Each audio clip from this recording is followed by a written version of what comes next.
Okay. And an official welcome to everyone that is here. I saw a number of different states. Good evening, and welcome to our fourth of 5 total sessions in this 2026 Plastic Advocate webinar series. My name is Dana Ripper. I'm with the Missouri River Bird Observatory, or MRBO. Also with us tonight is my MRBO co-founder and co-director, Ethan Duke. We are very happy to see everyone here, and people keep joining even as I'm speaking here. At MRBO, our mission is the conservation of birds and really all wildlife and their habitats through science, education, and advocacy. I know we have a lot of repeat attendees on this series, so I'm just going to put a few links in the chat about our Show Me Less Plastic project here in Missouri, which is a collaborative 3-year project MRBO is delivering along with our awesome partner, Stream Teams United. So I'm going to put both of our Show Me Less Plastic websites. They're in the chat for everyone to peruse later. I'm also going to throw in the chat some links for a couple of events. I mentioned them on the February 17th plastic webinar. These are all in-person events in Missouri throughout the state. Put a few of those in there, and we always have more upcoming events that you can see on our website at mrbo.org. And with that, on to our webinar of this evening. We are most delighted to welcome tonight's speaker, Rachana Shah. We've known Rachana for several years through the Beyond Plastics Network. She and I, along with the first speaker in this webinar series, Rebekah, Creshkoff, actually put on a whole plastic advocacy learning session together at the National Wildlife Federation Conference in Washington, D.C. a couple summers ago.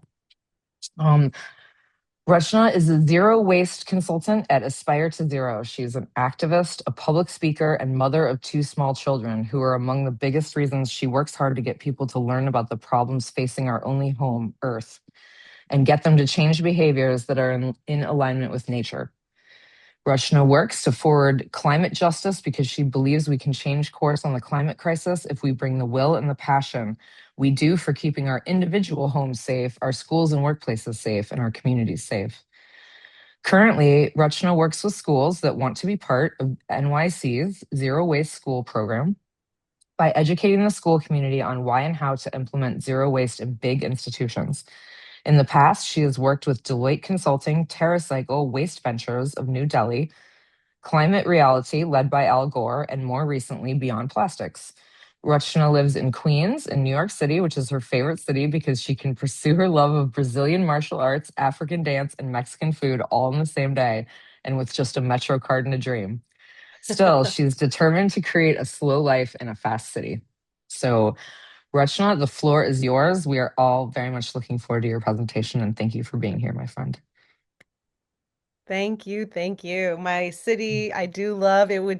It's just missing one thing, and that's Dana River. Thank you all so much. I am so honored to be here. I'm such a fan of these 2 organizations that are putting on this series. I've been following them from afar for a while now. Let me see if my screen is shared. All right. So, as Dana mentioned, I am a voice professional. I'm a mom. Those are my 2 kiddos, although this was a few years back. A nature lover, as many of you probably are too. And I deeply, deeply am invested and care about environmental justice. Is a slide later that kind of describes why, but really, once you care about environment, I think caring about people and animals and all of it goes very hand in hand. I also do a lot of these waste audits, and I do a lot of speaking and a lot of protesting. Okay. So before I jump in, just because I am a zero waste professional, um, hold on, I just want to see if I can put the chat up. I'm not sure I'll be able to follow all of it, but I will try. Okay, so just just to kind of set a baseline, the waste management industry has been around for as long as there's been waste. But this new zero waste industry is a little bit newer. Um, and often I say the difference for waste management, it's also often pushing waste around from one area to the other. There's really not as much a concerted effort to reduce waste. It's just how do we get it out of a place we don't want it to a place that in theory doesn't mind it as much, right? versus zero waste, where you're always trying to reduce the amount of waste created using more of a circular economy kind of topics. And so this little graphic here kind of talks about that. Waste management kind of aligns more with this with the linear economy, where you're taking resources from the earth, you're making things out of them, you're using them, and then you're wasting them in a straight line. This is what it maybe used to be. You are here in the recycling economy where we're taking things, making them, using them, and recycling some portion of them, and then, making them into potentially new things, using them, and then eventually some or all of that gets wasted. And so the goal for zero waste professionals and also for the circular economy, same thing, is that you're taking things, taking resources, but then when you're making it, you are finding all those different R words, reuse, reduce, recycle, repair, reimagine, all the R words, and we are using those to make sure we don't have to continually take resources out of the environment, which is really important because at some point we would run out of natural resources. Before we begin, I just want to actually do a little bit of a an exercise around grief. I know many of you may have been at the previous webinars, or of course, you may have been at other webinars or in general interested in the climate change topic in general. And maybe as you look around and you think about your lives compared to how they were as children, sometimes there's this feeling that something's not right. So in the chat, I would love to know what is something in the natural environment that has changed since you were a child. As I say, it could be a place, it could be animals, it could be water, it could be a feeling even. There's no real rules here. And maybe a couple of words about how that makes you feel. And I'll just give you guys like 30, 60 seconds to do so. Here's an example. There's much fewer bug guts on my car windshields since childhood, and that makes me feel nervous. Yeah, so less snow. I'm seeing that a bunch. Hardly any snow. I'm seeing fewer birds. I know, I know. Spring is a month early. Yes, that is such a noticeable one. Or I notice like longer summers, and shorter winters. Less fireflies. I know that one is really tough to sit with. Lightning bugs, as my little brother and I call them. Sad because I hardly see them anymore. Yes, I know. And there were so many, we used to catch them in those jars. Less prairie. Fire season year round in California. Sad. Yes. Yes. The ranches near my homes were just replaced with an Amazon distribution center. Oh, I'm so sorry, Haley. Constant wildfires, decreased air quality, lack of respect towards the natural world, severe storms. Oh, wow. Blue, blue-green plastic twine. Oh, gosh. Less lightning bugs, mosquitoes all year round. Yeah, very hot, suffocating summers.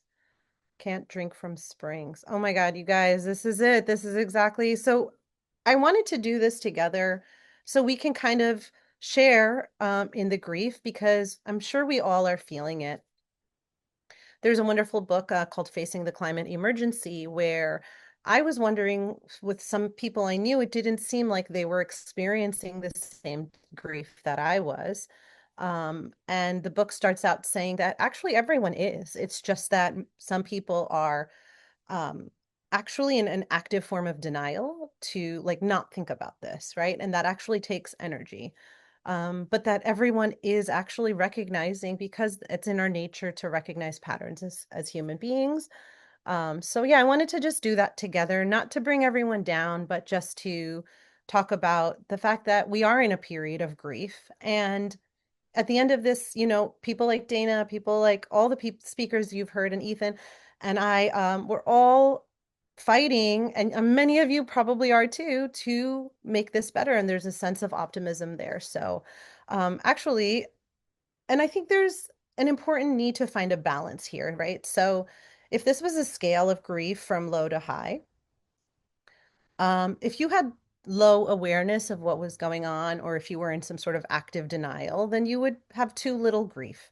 And that would lead to no action because you're not recognizing and sensing those lost things. Similarly, if you're in a high sense of grief where you're almost preoccupied by the different problems, then that's too much grief. It becomes paralyzing and very overwhelming, and that also leads to no action. So, using our grief to find a balance there where it's in a, excuse me, where it's in a place where it's manageable and balanced by optimism and action is really where we want to be here so that we can actually make positive change. We'll come back to why I did all this a little bit later. Okay, I know if you've done some of the earlier webinars, and yeah, feel free to keep adding things if you think of them, because I don't have any other prompts. Okay, so if you had seen some of the earlier webinars, especially the one with Rebekah Creshkoff, that went very deeply into the plastic problem. But just because some of you may not, I'm going to quickly go through it. Okay, so more than 11 million tons of plastic have been produced since 1950. And that's such a short time. Some people on this call maybe around that age that of what plastic is, or maybe our parents or grandparents are. So this is not such an old, deeply, like a deep problem that's persisted for centuries. It's only decades old. And so that number, which is hard to quantify, is the quantity of more than 100 moons. It's also twice the quantity of all animal, livestock, birds, and insects on planet Earth, right? We have more plastic, twice as much as all living beings, basically. Another thing about plastics is that they are made from two broad categories of ingredients, if you will, because when you get a bottle of something, they say the ingredients of what's in the drink, but they don't say the ingredients of the bottle. So the bottle itself, a plastic bottle, would be made about 50% of fossil fuels and about 50% from chemicals that would turn that fossil fuel, whether it's oil, petroleum, like a liquid, or whether it's a gas like ethane, which is what plastic stuff is typically made of these days. Those are your two broad categories. And so on one hand, this is the fossil fuels part of the plastics kind of overlaps with most of our fossil fuel related climate issues. And then you have this kind of secondary and another um, broad category of issues with this material because these 16,000 chemicals, only a quarter of them have been studied. 75% of those studied have been found to be hazardous, and many of these can be touching our food and beverage. So that's what leads to the public health issues with which Dr. Megan Wolff talked about if you were at that webinar. The way they extract that gas from the environment is from fracking.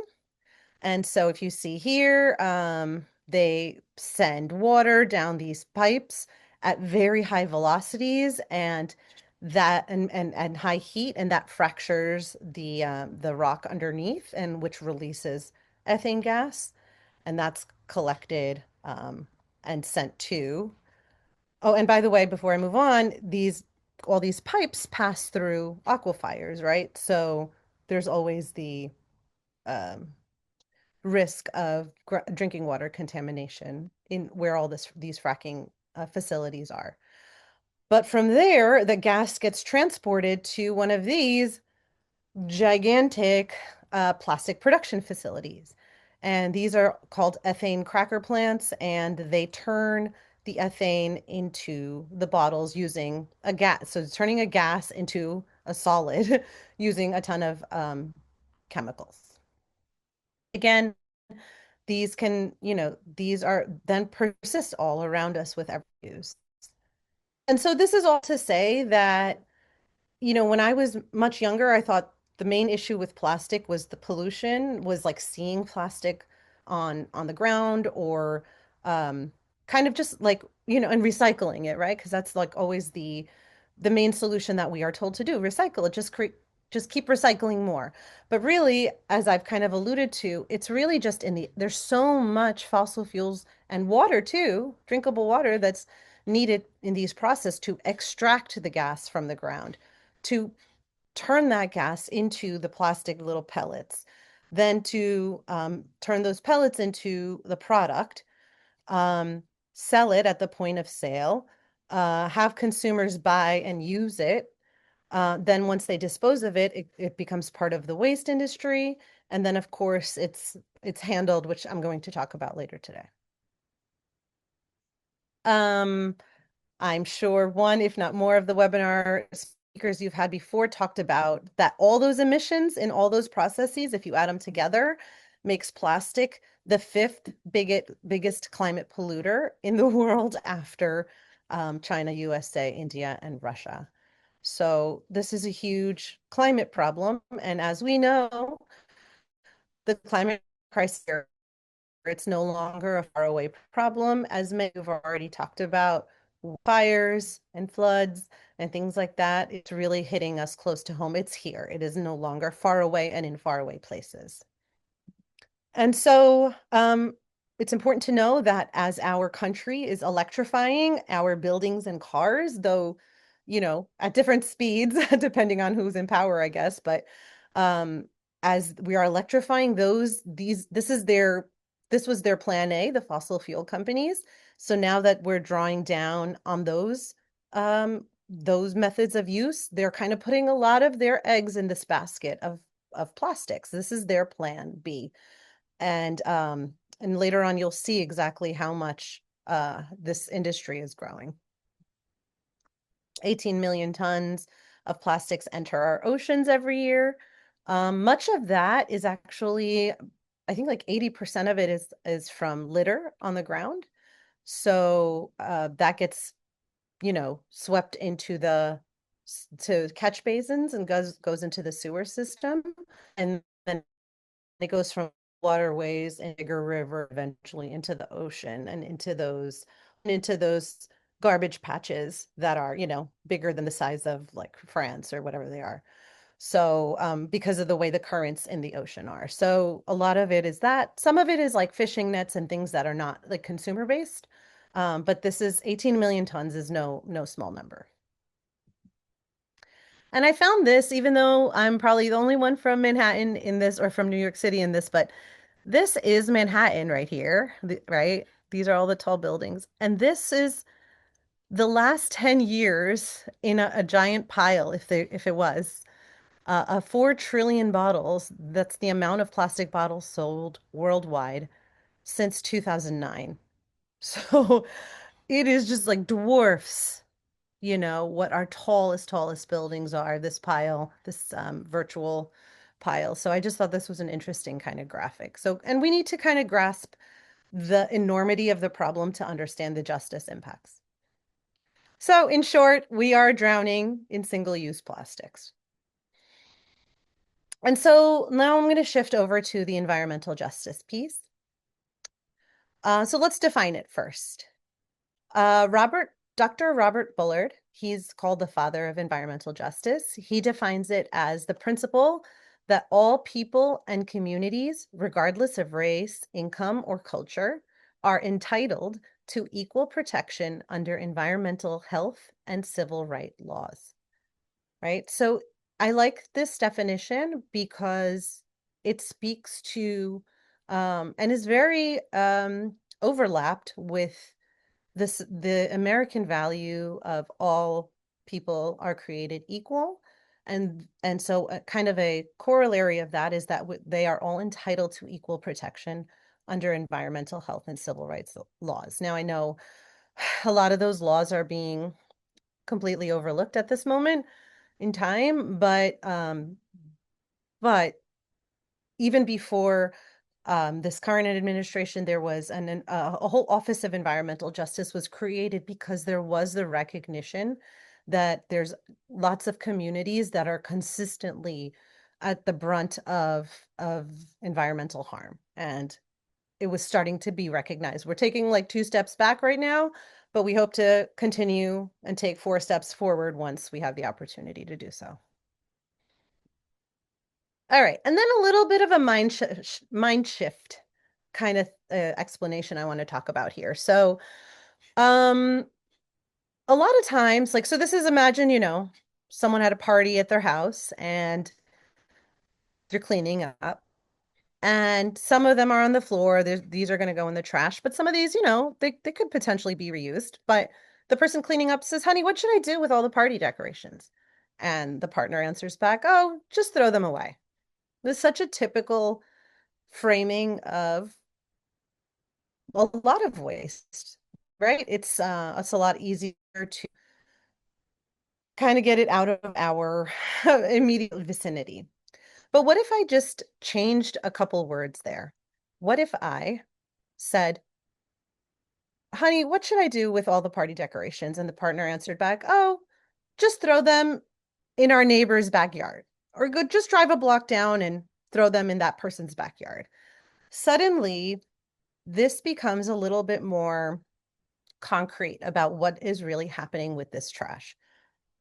Because ultimately, at the end of the day, as long as we are in a linear or a recycling economy, somebody else is going to be affected by our waste.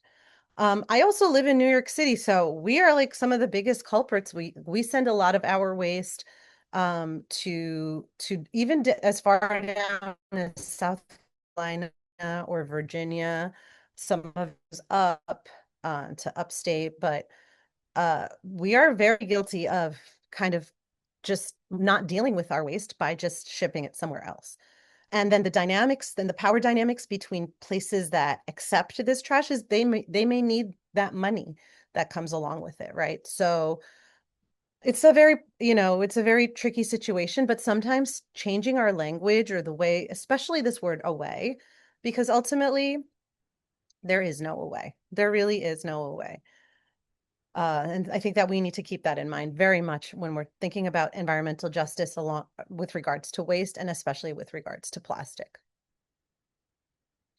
Okay, so now that we know what it means, hold on one second. Okay, now that we know what it means, let's talk about the groups that are affected by it. So clearly, environmental injustice disproportionately impacts vulnerable populations. These groups often result from systemic racism in land use decisions, and these groups bear the burden of toxic pollution, industrial hazards, climate change, and they also have exaggerated incidences of asthma, cancer, reproductive issues, a lot of the different things that come along. I'm going to talk about later, but a city that is affected by a plastic production facility. And there's a lot of videos out there that when you step like out of the car driving there, you're immediately hit with this smell. And then within, 30, 60 minutes later, you start to get a headache, right? And so um, this is very palpable to these communities. So let's talk about the group. So first I'll say, like, if you so these are communities that are often not targeted. Healthy, able-bodied, not poor, white, non-immigrant. Um, that could be because of, systemic racism. It could be because there's a desire to keep healthy, people healthy. But then who gets affected negatively? Well, people of color often, indigenous communities, low income populations. That's like a big one. And what immediately comes to mind with that one is that movie Erin Brockovich, uh, in which that community was targeted because they were a low income community, right?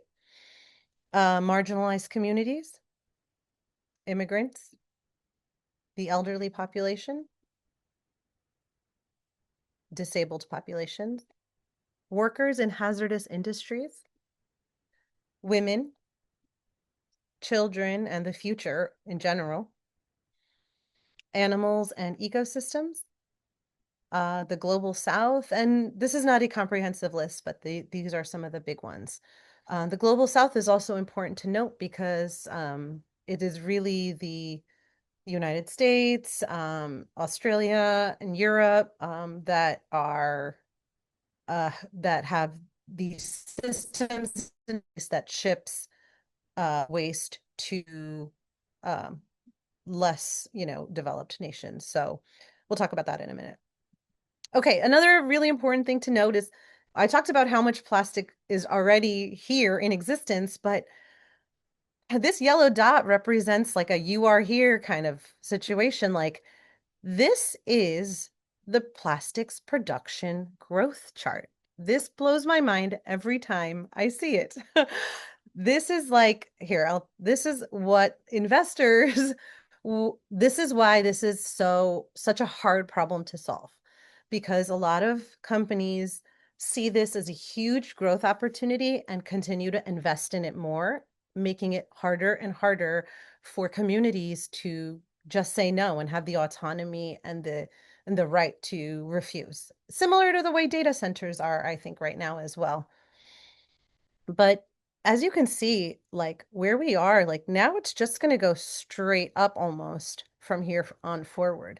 I can't even imagine in 2030, which is just 4 years from now, like, and it already feels like everywhere, especially at the grocery store, every single thing seems to be wrapped in plastic. And, when a material is so inexpensive to a manufacturer, they're just going to continue to find ways to use it, increasing our exposure to these harmful chemicals. And since only about 6% of plastics are really effectively recycled, which I'm assuming Rebekah Creshkoff spoke about a little bit, saying that um, plastics, because they have so many different chemicals in them, and they're like, some are very flexible, some are very hard, some are different colors, some, are for different items. And so because they're all so different, they're all actually pretty hard to recycle in one. Like if we had only had one kind of plastic that was one color, then I think it would have been much easier to do that. But we don't. We have like almost an infinite amount of different plastic variations. So it makes it really hard to recycle. That's part of the reason. So also the second and main reason is that it's an inorganic material. So unlike paper, which you recycle a bunch of times, but then whatever's left at the end, like so paper you can recycle about 6 times or so. And then by the end of it, let's say it's like a paper napkin, it can still be composted. It can still return back to the earth. But plastics, once it's degraded, it also has, it's around 5 times it can be recycled. So it goes from a laundry detergent jug to a regular beverage, bottle to like one of those really crinkly, like thin plastic water bottles to maybe a polyester shirt or a plastic bag, right? So that's kind of the hierarchy. And each time it's just degrading and getting of a lower quality. And then once it gets to the final thing where it can no longer be recycled, that's when it will just, it won't go anywhere. It will basically stay here forever. But some of the other ways that you can deal with plastic waste is it's transported to another location. It's landfilled. It's incinerated or burned for energy. I put that in quotes because this is a process called chemical recycling. It's kind of burgeoning, and you might have heard about it as oh yeah, we could just take a bunch of plastic and put it in this huge chamber, and then we can, put it in a chamber without any oxygen in it and burn it, and we can harness some methane from there. But realistically, this is not an effective way to handle plastics at all.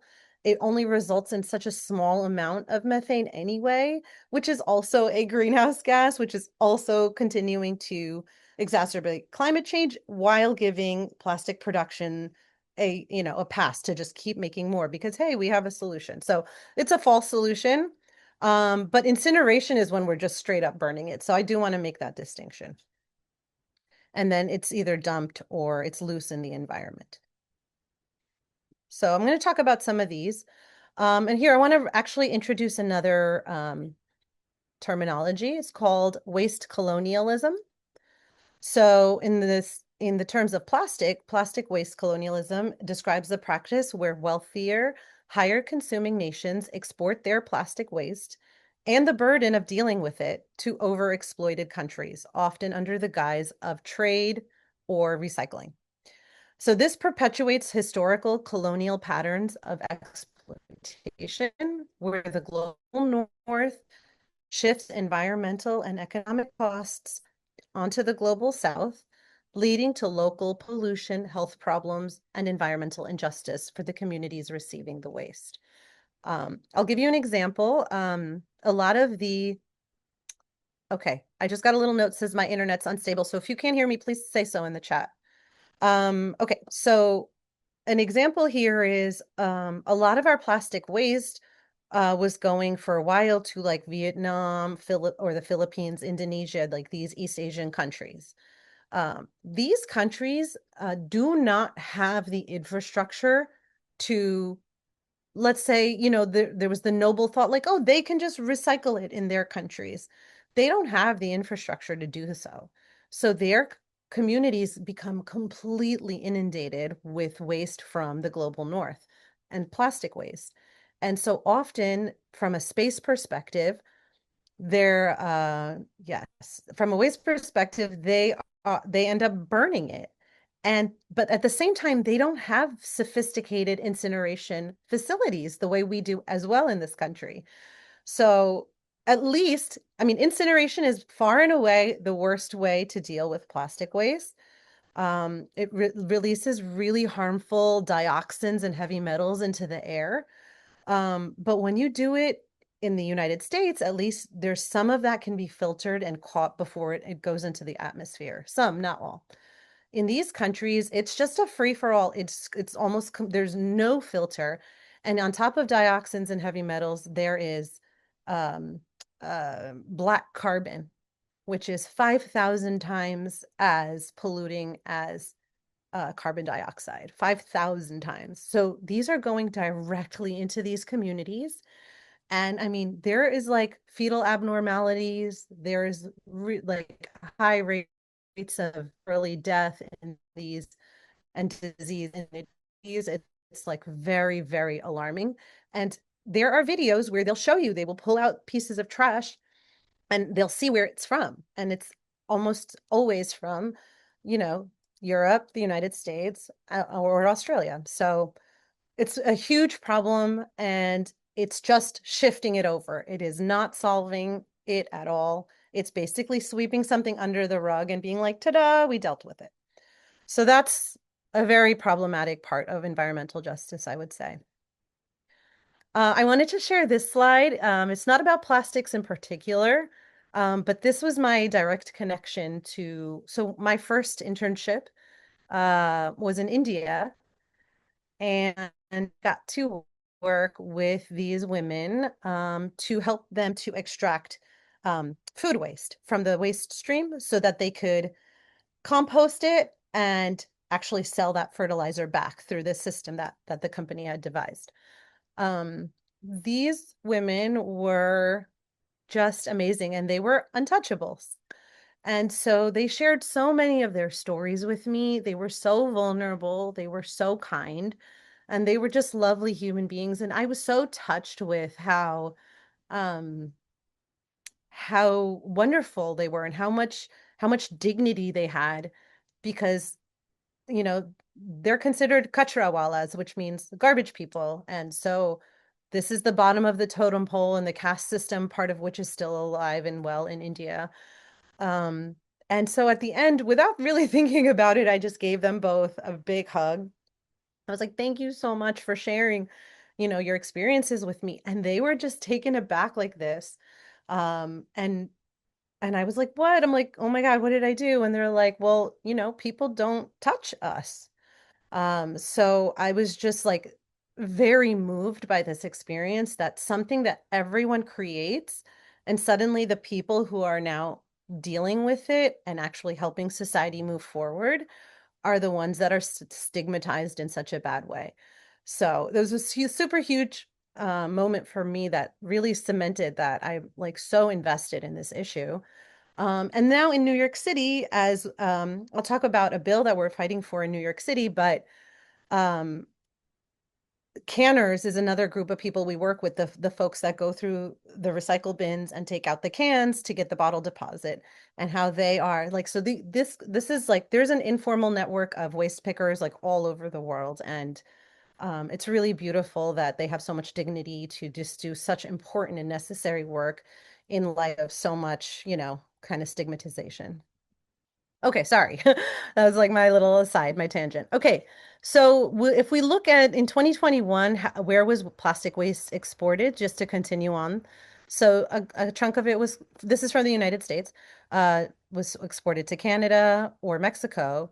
But then as you go further along, a sizable chunk, and then we don't know exactly if it was transported somewhere else from there, but Malaysia, India, Vietnam, Indonesia, Turkey, El Salvador, Hong Kong, Taiwan, Germany has a little there, Thailand, Ecuador, etc. So you can see like these are certainly what I would call overexploited countries. Then here locally in the United States, so the city I was describing before was St. James, which is in Louisiana. That is referred to as Cancer Alley because there's so many plastic production and other oil refineries and other fossil fuel related infrastructure in these cities that it's just palpable there. And there again, it's like there's such high rates of like cancer and things like that. But then like a lot of folks are like, just leave then, just sell your house and leave. But the property values have gone down so much, so that's not really a viable option. So they're fighting like heck to get these to stop these facilities in their and I encourage you to look up Rise St. James, which is the organization that they fight for and consider donating. But this quote is really powerful. We're dying from inhaling the industry's pollution. I feel like it's a death sentence, like we are getting cremated, but not getting burnt. And that's by Sharon Levine, who is one of the leaders of the movement. What's interesting about Cancer Alley is how it demonstrates systemic racism or environmental racism. So these industrial this industrial pollution disproportionately impacts Black communities in an 85-mile stretch of petrochemical plants, oil refineries, and other industrial operations known as Cancer Alley. Cancer Alley's industrial facilities are strategically placed on historical plantation lands, perpetuating environmental burdens rooted in systemic racism. Cancer incidence rates soar up to 47 times higher than the EPA's acceptable rate, and Black communities are hit the hardest, an issue inherently related to systemic racism.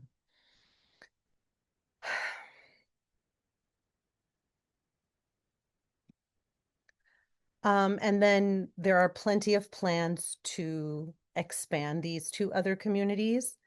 There was huge investments made to have ethane cracker plants in Appalachia. So it's not only, again, just more and different communities are going to be impacted by this.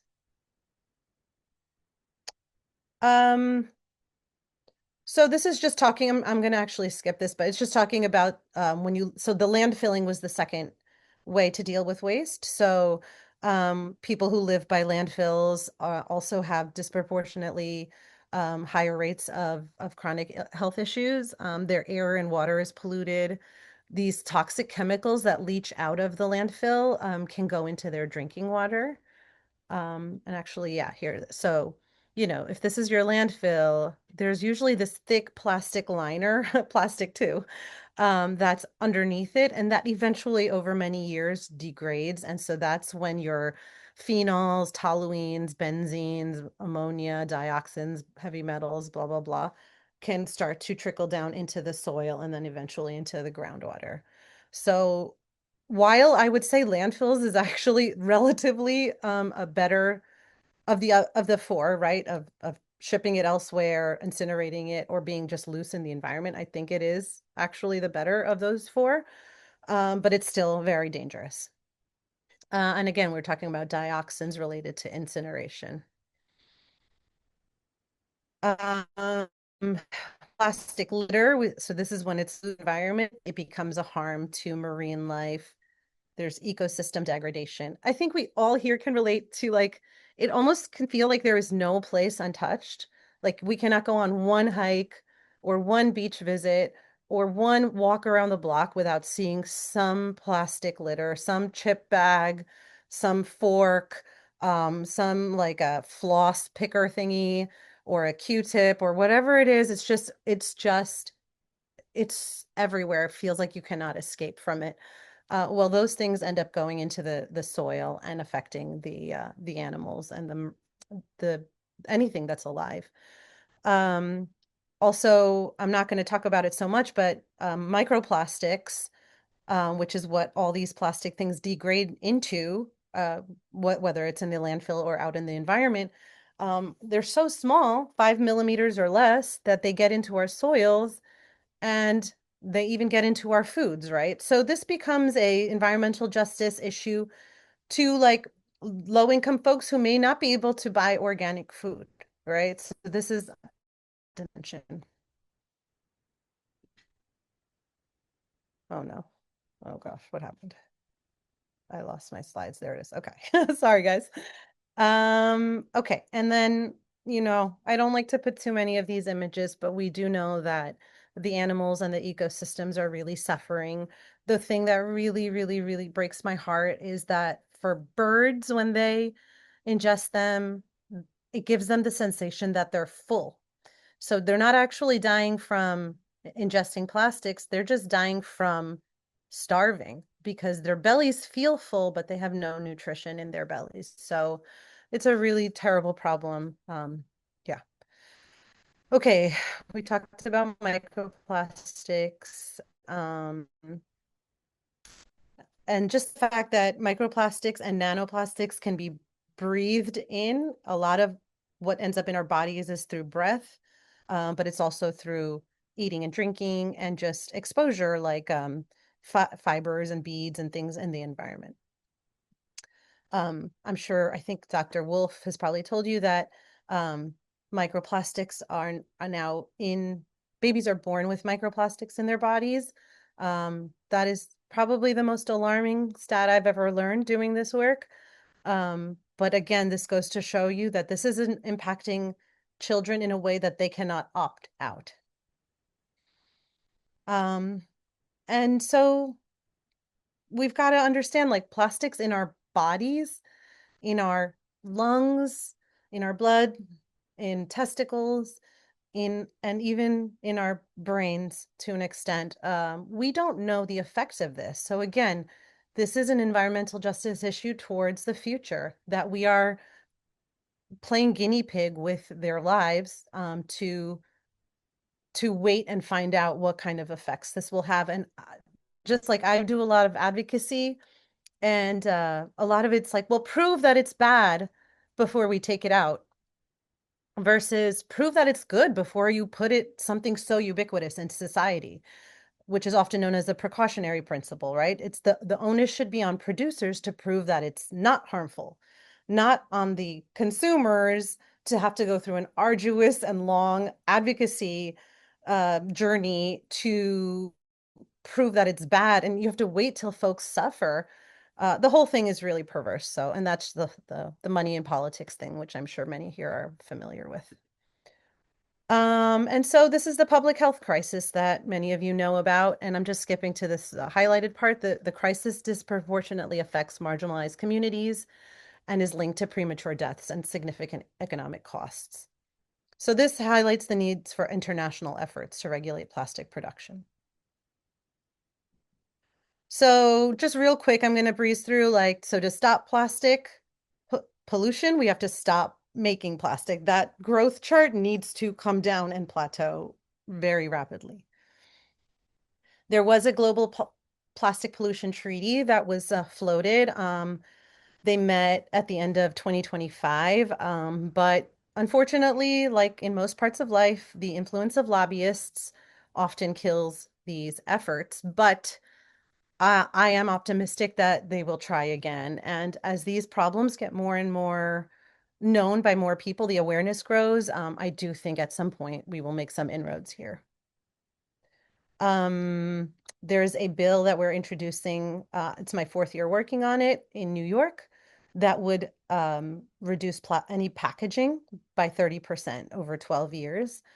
I could do a whole nother talk about how that journey's been, but just know that this, if passed, it would be the strongest um like extended producer responsibility bill in the country. And that's why the lobbyists are fighting it really, really hard. And they have infinite money and we have barely any money, so it doesn't always feel fair, but a lot of other people have been up against those odds and have succeeded, so we're going to keep trying. It's me going up to Albany with my kiddos. Best civic education out there. I encourage you, if you have kids, to get them involved.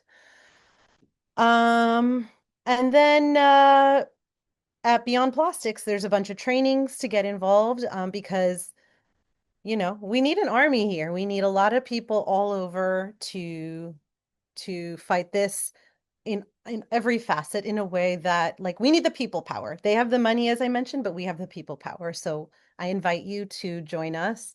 You can go to beyondplastics.org/trainings to find that out. Yeah, this talks about the training. It's like 2 hours. There's a book that our founder has written called The Problem with Plastics. So that's a really comprehensive book that includes probably everything that's been in this webinar and then some. And then finally, I'm just going to end with, actually going to skip this, but just thinking about some values that can help us feel to handle that grief that we talk about. Oops. So one is grace. We don't need a handful of people doing zero waste perfectly. We need millions of people doing it imperfectly, right? So this means leaving grace for folks who are trying. And for ourselves, I think more than anyone, there's no need to get neurotic about stopping plastic at every single step of the way. But growing your awareness and slowly, little by little, changing behaviors so that we use less plastic is extremely helpful. Another enduring value, I think, is meaning. So I attribute a lot of our waste issues with plastic to comfort. And to me, comfort is the poison. That's why we don't bring a bag somewhere, because it requires some pre-planning, some thought, but it's more mindless to go somewhere and just have a plastic bag, a single-use disposable one, given to us. And so the antidote would be discomfort then. If you want to be someone, you cannot allow convenience to be the value that transcends all others. Struggle is not always a problem. Sometimes struggle is a solution. It can be the solution to the question of who you are. And finally, joy. There's joy in simplicity. There's joy in community, like this one right here. There's joy in nature and stewardship. There's joy in civic engagement. There's joy in peaceful resistance. And there's joy in sacrifice for that which is sacred. So thank you so much. I am here for questions. And again, Beyond Plastics is a great org to get involved with to help fight these problems. Thank you so much.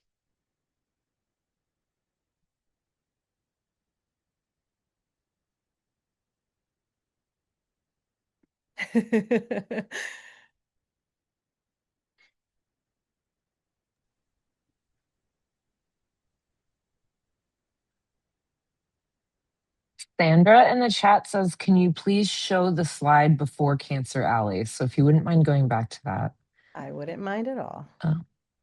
I'll make kind of an announcement here. I don't know all the time if folks can see the questions before we hit answer on our button on our end. So I'm going to put what James Brady put in the Q&A. I'm going to put it in the chat right now. Regarding an eagle cam that we have here in Missouri, in Blue Springs, and he is saying that the male eagle brought in a blue-green plastic twine, which is not good news, and just absolutely underscores Rachana's points that, like, this stuff is everywhere and we can never get away from it, ever. We have a question from Sharon about the use of native plantings in private and public spaces to help improve the soil and much needed biodiversity, if that's something that's Mhm. in your world, in your sector. Well, yes and no. I will just say that when I was actually learning about soil remediation, about other pollutants, I asked, it was a class, I asked, what about microplastics? And actually, there was a couple of plants that could, I don't know, like capture more microplastics than others. So I'll look that up offline because I can't remember them off the top of my head. But certainly, I think it's only going to come down to stopping production. And let me just tell you, for like I said, like fighting for this plastics reduction law, which, like, just to give it to you simply, like, we are asking anyone who sells a product in New York State to reduce the amount of packaging they use by 30% over 12 years. I seem to remember during the pandemic, or maybe after that, when there was shrinkflation, that packaging was changed very, very quickly, like within a matter of weeks. And so we get a lot of pushback because it's just such a big, powerful industry, right? So it does feel hopeless, but I just think we just wear them down. We wear them down. And I think I say this because I think these are actually policy changes are going to be more effective than in this case, because microplastics are so, like, you can't sift them out. You can't pick them out, unfortunately. So I'm not sure if I answered the question exactly, but I would just put the emphasis on policy. And I know that's harder in some states than others, but every little bit counts. Ah, yeah, I'll go back to the book slide. And yeah, if you have an idea you want to see, please let me know. Okay.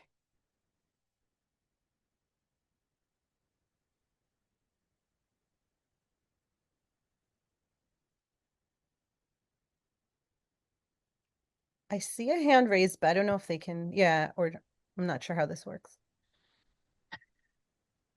We can't call on people, Ah, okay. um, technically. There is another policy related question in the chat there from Serena. Are there still initiatives to expand and raise the deposit in New York to incentivize the canners and reduce the bottles and cans going into the stream, in the waste Yes. stream? Oh, the question close to my heart. Okay. So this packaging act I just told you about in New York does not include bottles because bottles are under the purview of the bottle bill. The bottle bill was written and was passed in 1983. So it's over 40 years old and it's never been amended. So the 5-cent deposit isn't amended. More importantly, is the fact that the way they've categorized it, because you may know that the way you write a law is it's almost followed verbatim. So the way the law was written is it says carbonated beverages in plastic bottles must be eligible for the deposit.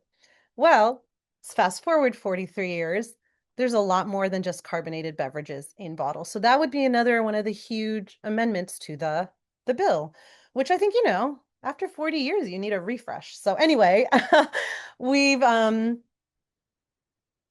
would go such a long way. That would go such a long way to the canners. Because in New York City, at least the city, not the state, when we passed our plastic bag ban, and I know in Missouri, it's different everywhere, but here it was passed, but then I learned that it was never enforced. So like passing a law is equally as important as enforcement. And it's one of the ways that these big companies can cut through so even if you're lucky enough to pass the law, they might try to kneecap the enforcement. Anyway, it wasn't being enforced. And so Beyond Plastics we had this huge spreadsheet of every place that was not complying. We would report them all to the Department of Environmental get it better enforced using our grassroots power. It was such a big win for us. And just personally, because I notice a lot of waste and litter, like I used to see plastic bags floating in the trees, in the catch basins, in the bushes all the time. And suddenly, like over a few months, and to this day, I barely see any plastic bags. So it worked. And so now we want to move on to the plastic bottles, which is the next most thing we see, especially the little alcohol nips bottles, but just everything, water bottles too. So it's def like there is a lot of research out there saying it would be very effective. We are getting a little tangled in the weeds of redemption centers. Do bodegas have enough space to keep redemption centers? Because it's like mandated that they have some, if you sell it, you should be able to take it back, but it's New York City. So anyway, just I won't get too into it, but we're kind of hung up on those issues. And so I think this time they've amended some of those, and we're hoping maybe this year it could be the year. But these two go hand in hand, and so we hope that one or both will pass this session. Those little alcohol bottles, Rachana, we call them shooters here. We call them shooters Okay. here in Missouri, and they are like in the river cleanups. They've just increased and increased and increased, and they're super annoying. Um, I'm gonna skip one question just to go to one that is super related to what you just said, which is from Linda Harris. She asks, which plastics garner the greatest profit for producers, which is a super interesting question. That is super interesting. Um, well, I don't I don't know if I know that. Which ones garner the most profit? Have I read about that? Now I'm curious. I'm not sure that I could answer that question either. Linda, you As far stumped as, us. yeah, Linda, that's a really great question. I would guess it's partially just a matter of volume, right? Because we're producing so much of, like Gretchen just said, the beverage bottles, really. So that is obviously very profitable. It's all kind of subsidized from beginning to end. Yeah, I That's a so great also kind of question.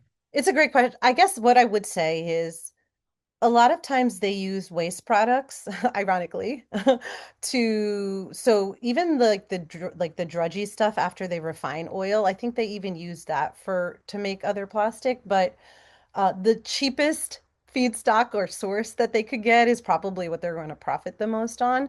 I will say, like, just another, like, I don't know what was mentioned in previous webinars, but like black plastic is a really problematic plastic just because it's often composed of electronic waste. And I don't know about where you all live, but in New York City, a lot of takeout food is in black plastic containers. And we also, you may have learned that heat is really accelerates the leaching of chemicals into our food. So every time, and I sometimes get takeout too. I try to go to the place I always go to that I have a relationship with now, and I bring my glass container. I try to do that, but I'm not perfect. Sometimes I get the, hunger on the way home or something. So I get it, and I'm just cringing looking at this like burning hot food going into a black plastic container. So I would assume black plastic is probably really profitable for them because I see it everywhere. Yeah, sadly. But oh, and a little pro tip, if you're if you want to do what I just said and it's not a norm in your community, you order something to stay, and then once it's on the plate, you take your glass container and you with your metal fork, you scoop it in there and you're good to go.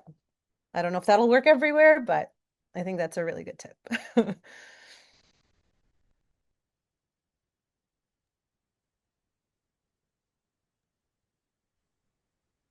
Oh no, I have to put this comment from Emily Young of Stream Teams United out because it looks like it just went to us, the host and panelists. There's a bill introduced in Missouri recently to preempt municipalities from banning the shooter bottles, Senate Bill 1806. Thank you for this horrible piece of news, Emily. Oh, it's the other way Okay, around. look it up. Yeah, no, it's preempt them Oh, from banning. No, so municipalities can't choose to ban. It's oh, another local control issue, just like our plastic shopping bag I was about to issue. say, these issues here are so clearly defined, especially those environmental justice issues through the plastics end of things, whether it's production or through pickers or however you look at it. And it's really amazing to see these other issues emerging, like data centers and water use rights, the issues with pollution from pesticides and other industrial agricultural waste things, where there's preemptive legislature out there banning banning the rights of communities to stand up for themselves, but they're doing it across so many sectors now. I think we're finding common allies for this basic rights that we have to stand up for communities. And I think it's a good opportunity to reach out to others and join forces on this and recognize the bright ray of hope and this energy that's building around this. We're really seeing the impacts now. And it's a good chance to stand up for what's right. preach. That was awesome. Yes, we need to coalition build more and build off of each other's. We shouldn't have to go through hard lessons when others have already gone through them. And so, if anything I said motivates you to talk to your legislator in your state, I'm going to put my email in the chat, but you are more than welcome to reach out to me. I may not know specifically, but I may be able to point you to somebody who can help you navigate that because we need to have solidarity here for sure. Yeah, if you don't feel comfortable talking to your legislators, you can also, you can write letters to the editor. There's also opportunities to reach out. In Missouri, we have a lot of like county commissioners and people like that that have power and just put a bug in their ear. Just when you bump into them or have a chance to go to a meeting, just say, hey, this is an issue. Let's be on the right side of it. And I'm just going to bring up something else. Everything I said in this talk, like I always, if you looked at, actually, I'm going to go to it. If you looked at one of my first slides, where it said about me, uh, it says climate justice is racial justice. Like it really is, right? To me, it's very obvious to Dr. Bullard, whose quote I used earlier. I think it's obviously, but then I realized that it's not obvious to everyone. And when the industry comes out, they often use the very communities that they are so deeply negatively affecting, and they use these communities as a reason to keep doing what they want. So, for example, when the second year we came legislated, advocated for our bill, um, Kraft, the small mom and pop company, was opposed because they said, well, then folks who are on subsidized, food benefits it's going to affect craft singles those that are wrapped in plastic, and that's going to really affect them. And the bill, and so the bill, shouldn't be passed. That was their big example, and it's very disheartening when people are not connecting the dots but actually these communities are and all of us are being hurt so much more from the bigger overall packaging problem than this one small isolated example. So this happens time and time again. It seems like these communities are being like used. But at the same time, it's very disheartening when someone who is very much for, let's say, racial justice or a disability justice or whatever cause are not necessarily seeing the connection with environmental justice. That's definitely one of my biggest like hurdles, actually. Agreed. And one of the other biggest hurdles that we face is that people don't understand the racial connection, but I think we have an opportunity now with almost in the way that Dr. King had said, with like the Poor People's Campaign, and that like it's these effects go across racial lines at times, and really affect, it's more about poverty, and economic and equity justice rather than just racial lines. And I don't want to blur that or diminish the fact that there are just purely longstanding uh, racial injustice and systemic problems there. But I think it's a great opportunity to say, hey, let's not do this. And in the same light too, the same things, those same sectors I mentioned earlier, like this, it's a fewer and fewer people in favor of these activities that create harmful outcomes for all because of the vertical integration and industry control. Is the power and wealth is going to fewer and fewer people, and more of us are getting dumped on. Yes. So that can unite us all. Yes. Unless you're a billionaire. Sorry if I offended any billionaires on the Zoom. And If just there are billionaires on the Zoom, then give both of our organizations money. then donate. Thanks. I would also just add that another just way to connect to these issues is just find out, if you don't already know, like what's the closest landfill to you, or if there's any incinerators near you, or what's an environmental justice community near you. And there you can do something called a toxic tour in some of these, where you can actually see firsthand what the issues are. For example, in Flint, Michigan, with like the contaminated drinking water, right? So these issues are not as far as we think they are, and we have the opportunity to connect with these, and so that we can feel this kinship with our broader community, but also like advocate, you know, on a different level after seeing and experiencing that. Thank you, everyone. Is there any more questions? I'm not seeing any. Dana, are you seeing any more questions? Checking out the chat as Nope. well as Q&A. I don't think so. Thanks everyone for being here. Thanks, Rachana, for Yes. Thanks, broadcasting to Rachna. us from NYC. It was good I seeing you loved again. this We audience. appreciate Y'all were you. really active, and thank you so much. Thank you. Good seeing you. Good night, everyone. Maybe see some of you on the next webinar here in a bit. But Rachana, talk to you soon. Let's talk to you soon.